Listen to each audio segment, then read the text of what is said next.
Hörmətli Şərq Türkistanlıq qərindaşlar. Şərq Türkistan xəbər agentliğinin xəbərlər proqramısını görüşünüzü qızğın qarşı alırıq. Төндә təfsili məzmununu diqqətinizə sunumuz. Xitoy xalq puli dollarga nisbatan eng aciz səviyyəyə düşkən. Investing xəbər torining 2 yanvar günidagi xəbərə qaraganda, Xitoy xalq puli dollarga nisbatan 2023-yil 11 oydan bu yanqi eng aciz səviyyəyə düşkən. Bazar açılışdan burun Xitoy Xalq Bankası xalq pulining o'rtacha saviyasini har dollar bashiga 7,10 mingdan 1879 qilib bekitgan bo'lib, Reuters agentligining mo'ljalaridan 1,10 mingda 37 miqdor ko'p bo'lgan. Xitoyning pul birligi yaqinqi oylardan buyon Amerika bilan bo'lgan savdo jiddiyligining kuchayishi va boshqa sabablar tufaylidan besimga duch kelgan. Chet el Xitoy banki şirketi strategiyachilaridan Christopher Wong siyosatchilar balkim kundalik tengshish va chet el mablag'ini qisish qatorliq qurollarning moslashishiga tayinib, xalq pulini boshqarishi mumkin degan. Wall ko'chasidagi banklar Beijingning xalq pulining texmo ojizlashishiga yo'l qo'ydiganligini faraz qilib, 2025-yili xalq pulining dollar beshiga 7,5 ga tushib qoladiganligini mo'ljallagan. Myanmaning yuqori darajalik strategiyachisi Fiona Lim Trumpning ikkinchi navbatlik vazifa o'tash muddati ichida Amerika bilan Xitoy o'rtasidagi yangi savdo to'qinishining xatarini ko'zda tutib, bozorning xalq puli ustiga tushishini tushunishga bo'ladi. Ammo bu amaliyotdan ilgari Xitoy katiboshlari buning oldini olishga tirishadi. Xalq pulining tushishi pul muomala bozoriga bo'lgan ishonchni ojizlashtirib etadi degan. Xitoyda yana bir yuqumli kasallik virusi tarqalgan. Iqtisod vaqti xabar torining 4 yanvar kunidagi xabariga qaraganda, Xitoyda yana bir ajallik virus tarqalib, doktorxonalar kasalliklar bilan to'lgan. İjtimoiy axborotda Xitoyning doktorxonalarining kasallar bilan to'lib toshqanligi va doktorlarning intayin jiddiylik ichida harakat qilayotganligiga aloqador xabarlar tarqalayotgan bo'lib, dokladlarda ko'rsatilishicha, Xitoy ajallik COVID yuqumi tarqalib 5 yildan keyin yana bir yuqumni bartaraf qilayotgan ekan. Xitoy hozir metapino virusi deb ataladigan virusning tarqalishiga duch kelgan.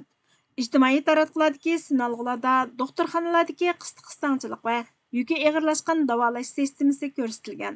Bu virusning O'rta Osiyoga tarqalish xavfi bor ekan.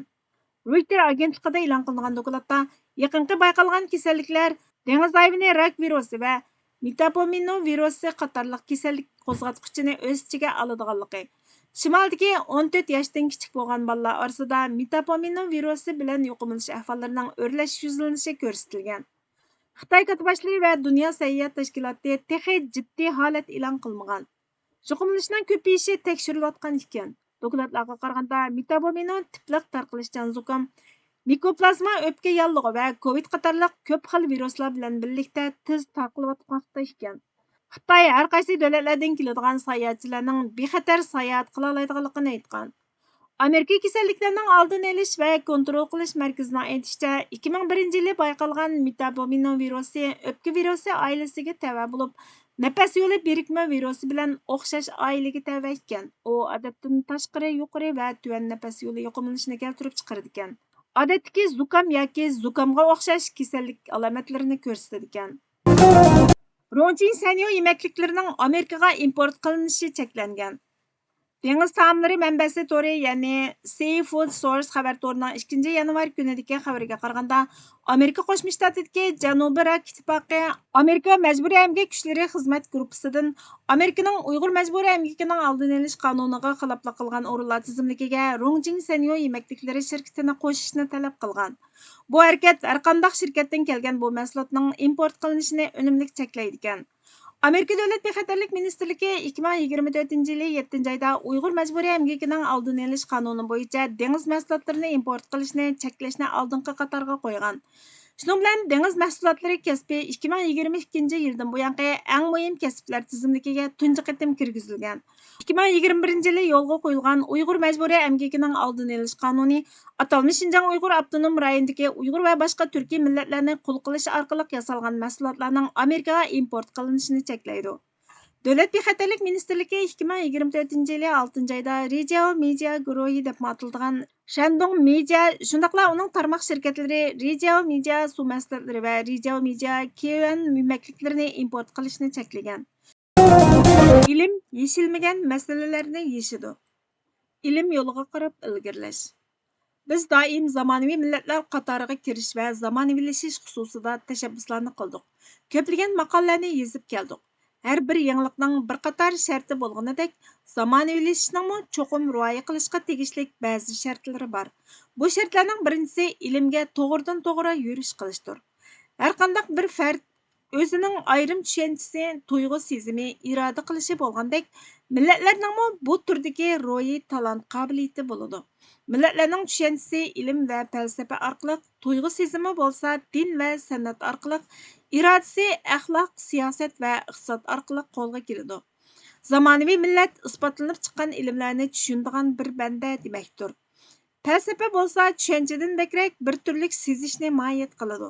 Bundan sirt isbotlanib chiqqan ilmlarga muxolif kelmaslikmi falsafani ilmlar bilan o'zliksiz munosabatlashtirib turadi. İlim her bir hadisenin sebebini ko'rsatishdir. Bir hadisenin sebebini bilsek, onunğa foydali yoki ziyonliqligiga qarab muomala qila olamiz. Shuning bilan bir vaqtda ilim har qanday bir hodisaning natijasini, xizmat qilish qoidasini ko'rsatib berdi. Demak, ilim bizga g'oyalarimizga yetish uchun vositalarning nimaligini ko'rsatib berguchi amaliy yo'lboshchidir. Shunga ilim odami bo'lgandan amal odami bo'layli deb olishning o'rni yo'q. Mana Yevropa ve Amerika elleri ortada turuptu. O yerlerde en ameli millet hemminden bek ilim bilen tefekkür kıldıgan cemiyetler emasmı? İlimden yani bir paydası mı cemiyetinin her bir azasını müşterik kanaat yani ortak zihniyet arkalık bir-biriga bağlaştır. Şəxslərinin düşünüş usulü ayrım-ayrım bolğanlıqdan özünün şəxsi aqli və parasiti bilen düşündüganlar yalğız özününlə fikrini toğra, başqalarının düşüncelerini xata dep aladigan işler boludu. Bundaq qarab elish amaliyotda birlikda o'rtaq tirishchilik ko'rsatishgimi, ko'rishib yuztirani deyishgimi to'sqin bo'ladi. Bundaq bir reallik bor ekan, jamiyatning butkul a'zolarini birlashtiradigan o'rtaq zihniyat yaratishga hamda amaliy natijalardagi utuq yo'lida g'ayri shaxsiy, ya'ni shaxsiyatdan halqiya oladigan bo'lishdan iborat muvaffaqiyatga erishishga keraklik bo'lgan tushunchalarni turg'izishga ehtiyojli bo'lamiz. İlimning yana bir xizmati yaxshi bilan yomonni ko'rsatib beradiganligidandir. Yaxshi bilan yomonni belgilashda har kim o'z kallasi bo'yicha belgilab olib, jamiyat ichida cho'ng ixtilof va jangi jidal chiqishi turganli gap. Masalan, bu ko'nlar tarafidan kelgan hamma narsa yaxshi, yangi bo'lgan hamma narsa yomon deganga o'xshash. Shug'unsi yangilik tarafdorlari buning dal aksini so'zlaydi.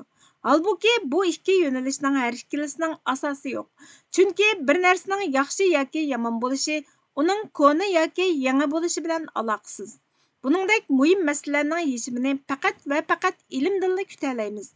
İlim yaxshi va yomonlik masalasini sahiy, sog'lomlik va ma'zi kasallik aniqlaması orqali o'zaro selishtirish shakli bilan hal qiladi.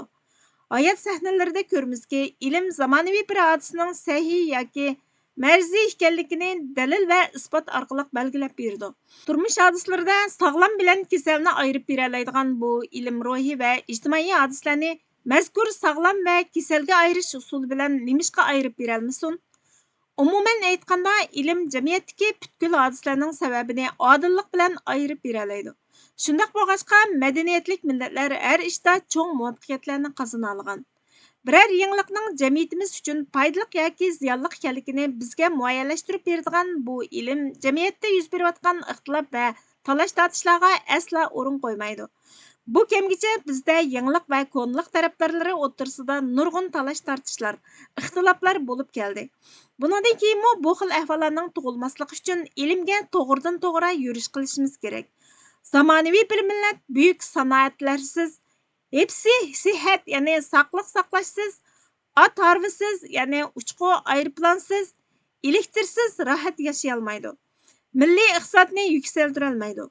Bütün bu moddiy va ma'naviy ehtiyojlarni vujudga keltiradigan narsa faqatla musbat ilmlar, ya'ni pozitiv ilmlardir.